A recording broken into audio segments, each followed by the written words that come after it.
కుక్కలు చాలా విశ్వాసం గలయి, అది అందరికీ తెలిసిన విషయమే.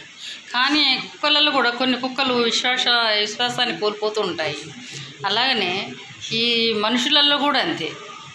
ఒక మనిషి వల్ల నేను ఎంత బెనిఫిట్ పొందాను, ఎంత సహాయం తీసుకున్నాను, వాళ్ళ దగ్గర నుంచి ఎంత మంచిని నేను తీసుకున్నాను అనేవి ఒక్కొక్క విషయంలో మర్చిపోతూ ఉంటారు. కానీ సహాయం చేసిన వాడు ఎప్పటికీ మర్చిపోడు, దాన్ని అనుభవించిన వాళ్ళు మాత్రం ఖచ్చితంగా మర్చిపోతూ ఉంటారు. అందుకనే కుక్కకున్న విశ్వాసం నీకు లేదు అని అంటుంటారనమాట. కానీ ఒకసారి గుర్తు తెచ్చుకోండి, ఎవరెంత బాగా చూసుకున్నారు, నేనెంత చేశాను, వాళ్ళెంత చేశారు అనేది ఒకసారి ఆలోచించుకుంటే కొంచెం మంచి బుద్ధి ఉన్న వాళ్ళకి అర్థమవుతుంది. లేకపోతే ఇంకా కుక్క కంటే హీనమైన బతకవలసిన టైం కూడా వస్తుంది మీకు.